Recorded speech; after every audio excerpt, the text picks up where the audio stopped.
আসসালামু আলাইকুম এভরিওয়ান, কি অবস্থা? কেমন আছো তোমরা? আশা করি সকলেই অনেক ভালো আছো। তোমাদের দোয়া এবং ভালোবাসায় আমিও অনেকটাই ভালো আছি।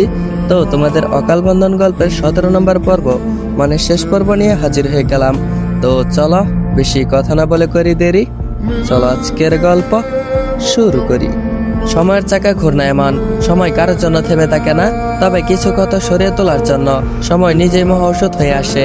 নিউ ইয়র্কের সেই অভিশপ্ত হাসপাতালের করিডর, সেই রক্তের দাগ আর মৃত্যুর সেই হিমশীতলতা আবছানি, আর 7 বছরের পুরনো এক ধূসর স্মৃতি। দীর্ঘ 60টি বছর কেটে গিয়েছে, প্রকৃতি বদলেছে, মানুষ বদলেছে, আর বদলে গেছে জীবনের গতিপথ। সবুজ ঘাসে ঢাকা এক বিশাল বাগান বাড়ি, ভোরের কাঁচা রোদ তখনও ঘাসের ডগায় জমে থাকা শিশির বিন্দুগুলোকে মুক্তোর মতো উজ্জ্বল করে তুলেছে। বাগানের এক কোণে দোলায় বসে আছে একজন নারী, পবিত্র কুরআন তেলাওয়াত করছেন। তার কণ্ঠস্বর মৃদু, কিন্তু তাতে অপার্থিক এক শান্তি মিশে আছে। তার পরনে সাদা রঙের সুতির সালোয়ার কামিজ, তার মাথায় খুব সুন্দর করে ওড়না চড়ানো। তার শান্ত সৌম্য চেহারার ভিতরে এক স্নিগ্ধতা খেলা করছে। ঠিক তখনই ভিতর থেকে এক 4 বছর বয়সী ছোট্ট বাচ্চা মেয়ে দৌড়ে বেরিয়ে এলো। তার পরনে গোলাপি রঙের ফ্রক, চুলে দুটি ঝুঁটি করা। তার খিলখিল হাসিতে পুরো বাগানটা যেন প্রাণ ফিরে পেল। ছোট বাচ্চাটি তখন বলতে শুরু করলো, মাম্মি মাম্মি, দেখো পাপা আমাকে ধরে ফেলেছে। পেছন পেছন ধীরস্থির পায়ে এক দীর্ঘদেহী পুরুষ হেঁটে আসছেন। তার পরনে সাদা পায়জামা আর পাঞ্জাবি পরা, মুখে খুব সুন্দর করে দাড়ি রেখেছে, আর চেহারায় সেই 7 বছর আগের রুক্ষতা আর নিষ্ঠুরতার রেশমাত্র নেই। তার পরিবর্তে সেখানে খেলা করছে এক গভীর প্রশান্তি, এক আধ্যাত্মিক নূর। তার চোখে সেই আন্ডারগ্রাউন্ডের আগুন নেই, আছে এক গভীর মমতা। ছোট্ট মেয়েটির নাম ফারিনা সৈয়দ। তার নামটির মধ্যে লুকিয়ে আছে এক গভীর অর্থ। ফারজিয়ন আর আরিনার অস্তিত্বের এক অদ্ভুত মিল। তারপর বলল, ফারিন আম্মু, তুমি তো তোমার পাপার সাথে দৌড়ে পারবে না। তুমি কি জানো তোমার পাপা এক সময় পৃথিবীর সবচেয়ে জোরে দৌড়ানো মানুষদের মধ্যে একজন ছিল। পুরুষটি হাসতে হাসতে মেয়েকে কোলে তুলে নিলেন। মহিলাটি তেলাওয়াত থামিয়ে মুচকি আসলেন, আর তিনি উঠে এসে পুরুষটার সামনে দাঁড়ালেন আর বললেন, তুমি এখনো ছোট বাচ্চাটাকে নিজের শক্তির ভয় দেখাচ্ছ। ও বড় হয়ে যখন জানবে ওর বাবা ওকে হারানোর জন্য ইচ্ছা করে আসতে দৌড়াতো, তখন ও খুব হাসবে। লোকটা মেয়েটির দিকে তাকালো, সেই চোখে কেবল ভালোবাসা আর শ্রদ্ধা। 7 বছর আগে যে মেয়েটাকে নিজের অত্যাচারে জীবন্ত পুতুল বানিয়ে দিয়েছিল, আজ সেই মেয়েটি তার ঘর আগলে রাখার লক্ষ্মী। আল্লাহ যখন কাউকে জীবন ফিরিয়ে দেন, তখন তিনি কেবল প্রাণ দান করেন না, সাথে অতি প্রশান্তিও দান করেন। আসলে বেবিজ ব্রেথ, আমি তো এখন ওর কাছে হেরেই থাকতে চাই। পুরো পৃথিবী জয় করার চেয়ে ফারিনের কাছে হেরে যাওয়াটা আমার কাছে সবচেয়ে বেশি আনন্দের। ফারজান ফারিনের কপালে চুমু খেয়ে আরিনার দিকে তাকিয়ে বলল। ফারিন জিওনের পাঞ্জাবের কলার টান দিয়ে বলল, পাপা, মাম্মি বলেছে নেক্সট ফ্লাইটে আমাদের নানু বাড়ি আর বড় দাদুর কাছে যাব, আমরা বাংলাদেশে যাব। জিওন আর আরিনা একে অপরের দিকে তাকালো। দুজনেরই মনে পড়ে গেল সেই পুরনো দিনগুলোর কথা। হয়তো তোমরা ভাবতেছো কোথা থেকে কোথায় এসে গেল। তাহলে চলো তোমাদেরকে সেই পুরনো 7 বছর আগের ফ্ল্যাশব্যাকে নিয়ে যাই। নিউ ইয়র্কের সেই ধপধপে সাদা হাসপাতালের করিডর, যখন বিষণ্ণতার চাদরে বিছানো। ক্যালেন্ডারের পাতা উল্টে গেছে বহুবার, কিন্তু আরিনার কেবিনের দৃশ্যটা বদলায়নি 1টি বছর। আরিনা সেই একইভাবে নিথর হয়ে শুয়েছিল। ভেন্টিলেটরের যান্ত্রিক শব্দ আর মনিটরের হৃদস্পন্দনের গ্রাফটুকু ছাড়া সেখানে প্রাণের কোনো চিহ্নই নেই। জন এক সময় যেখানে আন্ডারগ্রাউন্ডের রিংয়ের অপরাজয়ী ছিল, আজ সেখানে সে নিজের কাছে সবচেয়ে বেশি পরাজিত। তার সেই দাম্ভিকতা, সেই বিশাল দেহ, নিষ্ঠুর চাহনি আজ এক বুক হাহাকারের নিচে চাপা পড়ে গেছে। জন কয়েক মাসের মধ্যে মোটামুটি সুস্থ হয়ে যায়, কিন্তু ডাক্তাররা আরিনার আশা ছেড়ে দিয়েছে। ডক্টর স্পষ্ট বলে দিয়েছে উনি ডিপ কমায় চলে গিয়েছে। আমরা শুধু ওকে বাঁচিয়ে রেখেছি মেশিনের সহযোগিতায়। সুস্থ করার ক্ষমতা আমাদের নেই। এই কেবল কোনো অলৌকিক শক্তি ওকে ফেরাতে পারে। অলৌকিক শক্তি, এই শব্দটা জিওনের মস্তিষ্কে হাতুড়ির মতো আঘাত করলো। দীর্ঘ 10টি বছর কেবল সে নিজের পেশি শক্তি আর টাকার উপর ভরসা করে চলেছে। সে ভুলে গিয়েছিল এই মহাবিশ্বে একজন মালিক আছেন, যার হুকুম ছাড়া গাছের পাতাও নড়ে না। সে এতটাই পাপের সাগরে ডুবে গিয়েছিল যে নিজেকে মুসলিম পরিচয় দিতেও তার লজ্জা লাগছে। সে কি পারবে সেই মহান সত্তার সামনে দাঁড়াতে? তিনি কি তাকে ক্ষমা করবেন? রাত তখন গভীর, হাসপাতালের ইবাদত কক্ষটি তখন একদম শূন্য। জিওন কাঁপতে কাঁপতে অজুর জায়গায় গিয়ে দাঁড়ালো। 10 বছর পর তার হাতে পানির স্পর্শ লেগেছে পবিত্র হওয়ার জন্য। তার মনে পড়ে গেছে ছোটবেলায় মোস্তাকিম কাকা তাকে শিখিয়েছিলেন, ফারজু, পবিত্রতা ইমানের অঙ্গ। যখনই মন অশান্ত হবে, অজু করে আল্লাহর সামনে দাঁড়িয়ে যাবি। জিওন অজু করে জায়নামাজে দাঁড়িয়ে গেল। তার 2 পা থরথর করে কাঁপছে। 10 বছর পর সে আবারও উচ্চারণ করলো, আল্লাহু আকবার। নামাজের প্রতিটি রুকু আর সিজদায় জিওনের চোখের পানিতে জায়নামাজ ভিজে একাকার হয়ে যাচ্ছিল। সিজদায় গিয়ে সে আর মাথা তুলতে পারছিল না। তার মনে হচ্ছিল এই 10 বছরের সে নাফরমানি সব অপরাধ আর আরিনাকে দেওয়া যন্ত্রণার বোঝা সব যেন তার পিঠে চেপে আছে। সে ডুকরে কেঁদে উঠল। নামাজ শেষে জিয়ন যখন মোনাজাতের জন্য হাত তুলল, তখন তার কণ্ঠস্বর রোধ হয়ে এলো। সে কি বলে চাইবে, তার তো চাওয়ার মুখ নেই। তবুও সে ভাঙা গলায় ফিস ফিস করে বলতে লাগলো, হে আল্লাহ, আমি এক পাপিষ্ঠ বান্দা। আমি তোমার হুকুম অমান্য করেছি। আমি মানুষের ওপর জুলুম করেছি।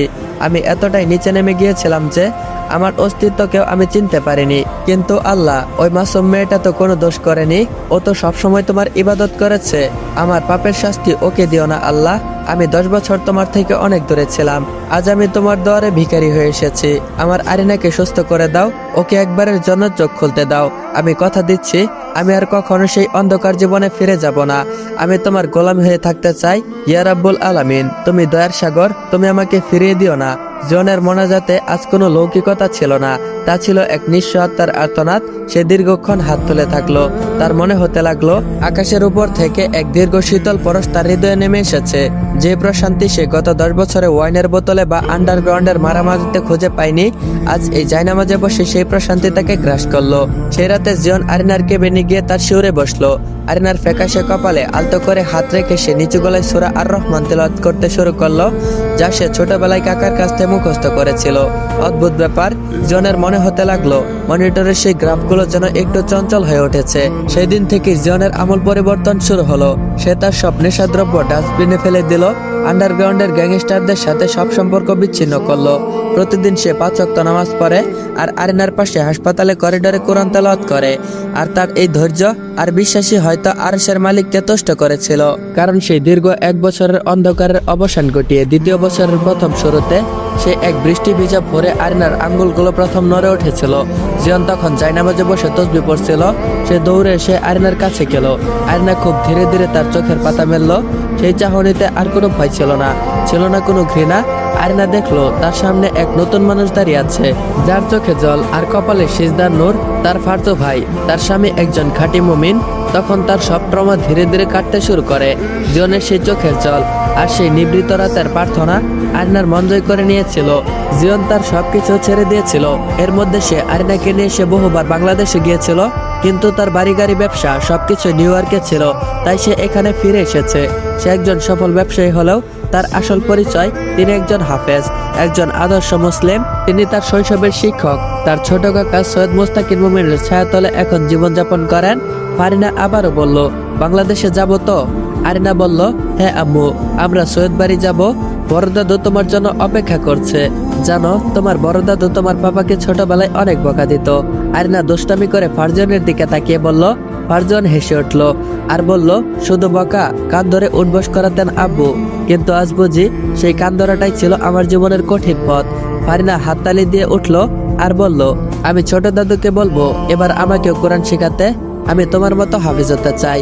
জিয়ন আরিনার হাতটি শক্ত করে ধরল। তার চোখ ভিজে এলো কৃতজ্ঞতায়। যে মানুষটা আল্লাহকে ভুলে গিয়ে জীবনকে শেষ করতে চেয়েছিল, আজ সে 4 বছরের মেয়ের মুখে ইসলামের কথা শুনেছে। এটা কি কোনো মিরাকেলের চেয়ে কম? ইনশাল্লাহ আম্মু, তুমি শুধু হাফেজ হবে না, তুমি সৈয়দ বাড়ির বংশের সবচেয়ে বড় রত্ন। 7 বছর আগে যে জীবনটা শেষ হয়ে যাওয়ার কথা ছিল, সেই জীবনটা আজ এক নতুন রূপে পল্লবিত হয়েছে। জিয়ন এখন কেবল জিয়ন নয়, সে এখন ফারজান সৈয়দ আর একজন আদর্শ বাবা, একজন বিশ্বস্ত স্বামী এবং আল্লাহর অনুগত বান্দা। আর আরিনা, সে এখন ফারজানের ভালোবাসা, যে হারানো ঈমান আর আল্লাহর করুণার মধ্য দিয়ে সে খুঁজে পেয়েছে। তাদের এই ছোট্ট সংসারে এখন আর ভয়ের কোনো স্থান নেই। এখানে কেবল আছে পবিত্রতা, এক মধুর কণ্ঠটি আর প্রতিদিনকার ইবাদত। ভোরের আলো বাড়ার সাথে সাথে জিয়ন আরিনা আর ফারিনাকে নিয়ে সে ঘরের ভিতরে ঢুকলো। সামনের নতুন দিনের যাত্রা। সৈয়দ মুস্তাকিন মুমিন ঠিকই বলেছিলেন, আল্লাহ যখন কাউকে ফেরাতে চান, তিনি তাকে ধ্বংসের শেষ প্রান্তে নিয়েও আবারও নিজের কোলে তুলে নেন। ফারজান আর আরিনা আজ সেই অলৌকিক প্রেমের জীবন্ত উদাহরণ। সৈয়দ বাড়ির বিশাল সদর দরজায় আজ আলোকসজ্জায় সজ্জিত। দীর্ঘ বছর পর এই বাড়ির উঠোনে আনন্দ সানাই বাজছে। বাতাসের প্রতিটি কোণায় যেন আজ উৎসবের গন্ধ। বাংলাদেশের সেই চিরচেনা গ্রাম বাংলা মুগ্ধতা পুকুর পাড়ের গাছ আর মাটির সুগন্ধ সবকিছুই যেন ফারজান আর আরিনাকে বরণ করে নেওয়ার জন্য উন্মুক্ত হয়ে আছে। একটি সাদা রঙের মার্সিডিজ এসে যখন বাড়ির সামনে থামলো, পুরো সৈয়দ পরিবার তখন গেটের সামনে দাঁড়িয়ে ভিড় করেছে। জিয়ন গাড়ি থেকে নামতেই এক মুহূর্তের জন্য সময়টা যেন থমকে গেল। সেই জেদি বেপরা ফারজু আজ ফিরে এসেছে। এক নম্র সৌম্য শান্ত মানুষ হয়ে গাড়ি থেকে নামলো আরিনা, তার কোলে 4 বছরের ফারিনাকে দেখা মাত্রই জিয়নের মা ফারজানা সৈয়দ আর স্থির থাকতে পারলো না। তিনি দৌড়ে গিয়ে নাতনিকে নিজের বুকে টেনে নিলেন। জিয়নের বাবা আশরাফুল সৈয়দ ছেলের সামনে এসে দাঁড়ালেন। বাবা ছেলের চোখাচোখি পড়ল। জিয়ন মাথা নিচু করে বাবার সাথে সালাম বিনিময় করতেই আশরাফুল সৈয়দ ছেলেকে জড়িয়ে ধরলেন। তার চোখের কোণে জমে থাকা দীর্ঘ বছরের অভিমান এক লোহমায় ধুয়ে গেল। আমি জানতাম আমার ছেলে কোনোদিনও পথ হারাবে না, গদগদ কণ্ঠে বলল আশরাফুল সাহেব। পাশেই দাঁড়িয়েছিলেন আরিনার বাবা আরমান সৈয়দ। আরিনাকে সুস্থ ও হাসি খুশি দেখে তার চোখ আনন্দে ভরে গেল। আরিনা বাবাকে জড়িয়ে ধরেই তিনি ফিসফিস করে বলল, মারে, তোদেরকে দেখার তৃষ্ণা প্রতিদিন করে করে খেত। আজ তোদেরকে দেখে মনে হচ্ছে আমি আমার হারিয়ে যাওয়া জান্নাত ফিরে পেলাম। ঠিক তখনই হইচই করে উঠল ফারজানের মামা আরিশ খান। তার 2 ছেলে মেয়ে আরিশ আর আরশিকে নিয়ে হাজির হলো। আসিস আর আরশি ছোটবেলা থেকে ফারজানের অন্ধভক্ত ছিল। ফারজান মানে তাদের কাছে ছিল এক সুপার হিরো, তাদের আইডল ফারজু ভাই। আমাদের কথা মনে আছে? আশিস ফারজানের হাত শুকিয়ে দিয়ে বলল। আরশি পাশে দাঁড়িয়ে লাজুক হাসলো আর বলল, ফারজু ভাই তো এখন মুরব্বী হয়ে গেছেন আসিস, দেখছিস না কি সুন্দর দাড়ি রেখেছেন। ফারজান হাসলো। এই নির্মল হাসিটা সে নিউ ইয়র্কের কোনো নাইট ক্লাব অথবা ফাইট ক্লাবে খুঁজে পায়নি। সে তার মামাতো ভাই বোনদের মাথায় হাত বুলিয়ে দিলেন। কিন্তু সবার চোখ ছিল একজনের উপর, সৈয়দ মুস্তাকিন মুমিন। তিনি মসজিদের ইমামের পোশাকে, সাদা জব্বা আর মাথায় টুপি, এক কোণে দাঁড়িয়ে হাসছেন। তার সেই চিরচেনা আধ্যাত্মিক হাসি। ফারজান ভিড় ঠেলে কাকার সামনে গিয়ে দাঁড়ালো। তার জীবনের আসল পরিবর্তন তো এই মানুষটার দুয়ার ফসল। ফারজান সজরে কাকাকে জড়িয়ে ধরল। ছোট কাকাই মোস্তাকিম কাকা ফারজানের পিঠে হাত বুলিয়ে বললেন, আমি তো জানতাম তুই ফিরবি। তুই যে আল্লাহর কালাম হৃদয়ে ধারণ করেছিস, যেই কালাম তোকে কোনোদিনও জাহান্নামের পথে ছেড়ে দেবে না। মোস্তাকিম কাকার মেয়ে আয়াত, সে ফারিনাকে কোলে তোলার জন্য তার হাত বাড়িয়ে দিল আর বলল, ও আল্লাহ, এটা কি আমাদের আরিনা আপুর মেয়ে? একদম আপুর মতো দেখতে হয়েছে। আয়াত আর ফারিনা নিমিষেই বন্ধ হয়ে গেল। দুপুরে সৈয়দ বাড়ির বিশাল বড় বারান্দায় পাটি বিছানো হয়েছে। গ্রাম বাংলার ঐতিহ্যবাহী খাবার সব, ইলিশ মাছ, দেশি মুরগির ঝোল আর ফারজানের প্রিয় পায়েস। সবাই একসাথে খেতে বসেছে। ফারজান লক্ষ্য করলো আরিনা আজ খুব হাসছে। তার চোখে এখন আর সেই ভয় নেই যে ভয় একসময় ফারজানকে দেখলে ফুটে উঠত। আরিনা আর ফারজানা বেগম মিলে সবাইকে খাবার বেড়ে দিচ্ছে। আশরাফুল সৈয়দ হাসতে হাসতে বলল, ফারজু, তুই কি জানিস তোর আরিশ মামা তোকে না পেয়ে আরশি আর আসিসকে তোর মতো বানাতে চেয়েছিল, কিন্তু আসিস আর আরশি তো উল্টো তোর পুরো জিতগুলো কপি করতে শুরু করেছিল। সবাই উচ্চ স্বরে হেসে উঠলো। ফারজান আরিনার দিকে তাকালো। আরিনাও তার দিকে তাকিয়ে মিষ্টি করে হাসলো। ফারজানের মনে হলো এটাই তো সেই সুখ যা সে সারা জীবন খুঁজেছিল। কোনো দামি গাড়ি নয়, কোনো ক্ষমতার দাপট নয়, বরং নিজের আপনজনদের এই নির্মল ভালোবাসার মাঝে। খাওয়া শেষ করে ফারজান যখন মুস্তাকিম কাকার সাথে মসজিদের দিকে রওনা দিল আসরের নামাজ পড়ার জন্য, তখন আকাশটা এক মায়াবী রূপ ধারণ করেছে। ফারজান মনে মনে বলল, হে আল্লাহ, এই সুখ যেন চিরস্থায়ী হয়, আমাকে আর কোনোদিনও অন্ধকার পথে নিও না। মুস্তাকিম কাকা ফারজানের মনের কথা যেন বুঝতে পারলেন। তিনি ফারজানের কাঁধে হাত রেখে বললেন, ফারজু, জীবনটা এক পরীক্ষা, তুই সেই পরীক্ষায় পাশ করেছিস। এখন তোর কাজ হলো এই আলোকে সবার মাঝে ছড়িয়ে দেওয়া। সৈয়দ বাড়ির আঙিনায় ফারিনার খেলার আওয়াজ আর আরিনার গুনগুন গান আর বড়দের শোক গল্প, সবকিছু মিলে আজ যেন এক টুকরো জান্নাত নেমে এসেছে এই ধরনের বুকে। যে পরিবারটি 17 বছর আগে ভেঙে চুরমার হয়ে গিয়েছিল, আজ তারা এক অবিচ্ছেদ্য বন্ধনে আবদ্ধ। আর এই বন্ধনের মূলে রয়েছে ক্ষমা আর ভালোবাসা আর আল্লাহর প্রতি অটুট বিশ্বাস। আকাশের বুকে তখন সপ্তমের 4টা রূপলি আলো ছড়াচ্ছে। চারপাশে নিঝুম, নিস্তব্ধ। ঝিঝি পোকার ডাক ছাপিয়ে রাতের গাম্ভীর্য যেন আরো ঘনীভূত হয়েছে। ঘড়ির কাঁটা তখন রাত 3টার ঘর স্পর্শ করেছে। সাধারণ মানুষের জন্য যা গভীর ঘুমের প্রহর, মুমিনদের জন্য তা মহান রবের সঙ্গে একান্ত আলাপের এক অমূল্য মুহূর্ত।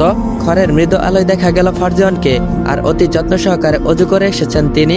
পরনে শুভ্র সাদা পাঞ্জাবি আর এক অপার্থিক প্রশান্তি। ড্রয়ার থেকে ছোট্ট আতরের শিশিটা বের করে অতি সন্তর্পণে নিজের হাতে আর পোশাকে মাখলেন। মুহূর্তেই পুরো ঘর এক স্নিগ্ধ জান্নাতি সৌরভে মোমো করে উঠল। তিনি যখন ধীর পায়ে ঘর থেকে বের হতে চাইলেন, ঠিক তখনই পেছন থেকে একজোড়া ছোট্ট নরম হাত তার আঙ্গুল আঁকড়ে ধরল। 4 বছরের রাজকন্যা ছোট্ট ফারিনা, যার চোখে রাজ্যের কৌতূহল। ঘুমের ঘরের বোধই হয়তো বাবার পায়ের শব্দ শুনে জেগে উঠেছে সে, আর বলল, পাপা, তুমি এই গভীর রাতে সেজেগুজে কোথায় যাচ্ছ?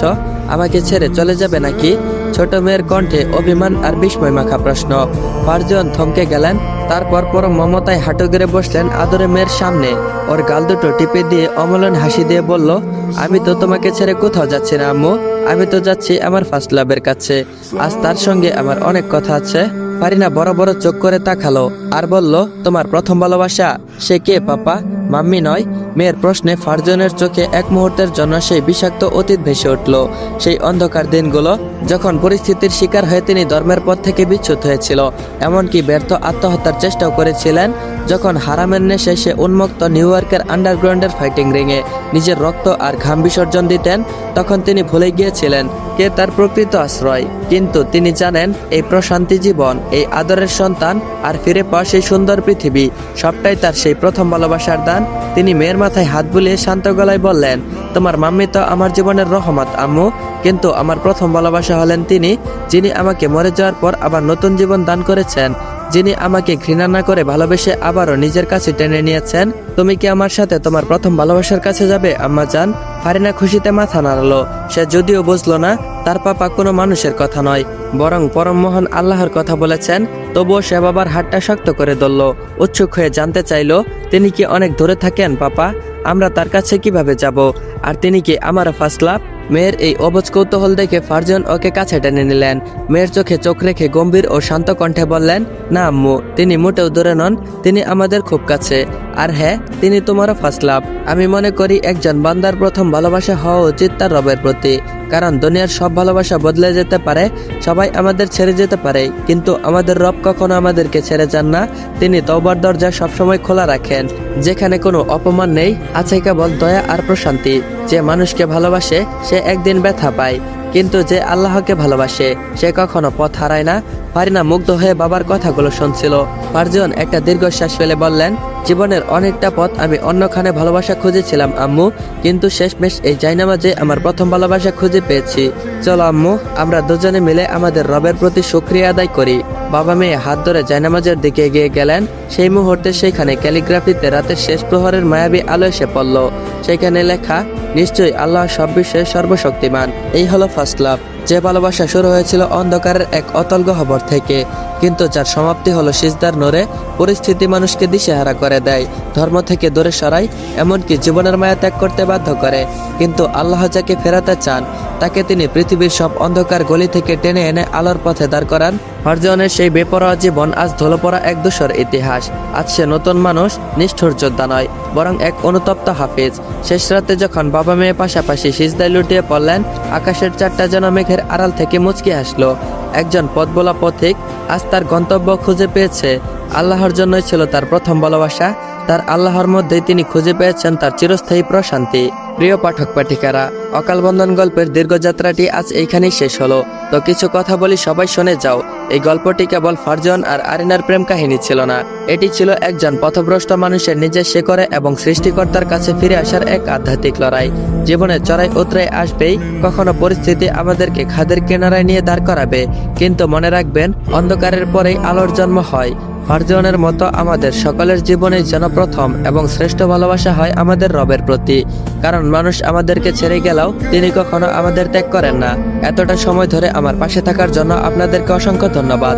গল্পের কোনো চরিত্র বা দৃশ্য যদি আপনাদের হৃদয়ে সামান্যতম ছাপ ফেলে থাকে, তবে আমার সার্থকতা। আপনাদের গঠনমূলক মতামত আমাকে আগামীতে ভালো কোনো গল্প আনতে উৎসাহিত করবে। আর হ্যাঁ, ভুল ত্রুটি ক্ষমার দৃষ্টিতে দেখবেন। আর আজকের গল্পটা এইখানে এন্ড করা হলো। পুরো গল্পটা তোমাদের কাছে কেমন লাগছে অবশ্যই কমেন্ট বক্সে জানিয়ে যাবা। আর হ্যাঁ গাইস, এরকম নতুন নতুন গল্প পাওয়ার জন্য অবশ্যই চ্যানেলটা সাবস্ক্রাইব করে বেল আইকন নোটিফিকেশনটা অন করে রাখবা, যাতে তোমরা পরবর্তী নতুন গল্প আসার সাথে সাথেই দেখতে পারো। তো দেখা হচ্ছে পরবর্তী নতুন কোনো গল্পে। ততক্ষণ পর্যন্ত সবাই ভালো থাকবা, সুস্থ থাকবা। আল্লাহ হাফেজ। আর হ্যাঁ গাইস, আরেকটা কথা, তোমরা যদি এই গল্পের পরবর্তী পর্ব পেতে চাও তাহলে আমার ইউটিউবে কল দিও, আমি পরবর্তী পর্ব অবশ্যই তোমাদের জন্য নিয়ে আসবো।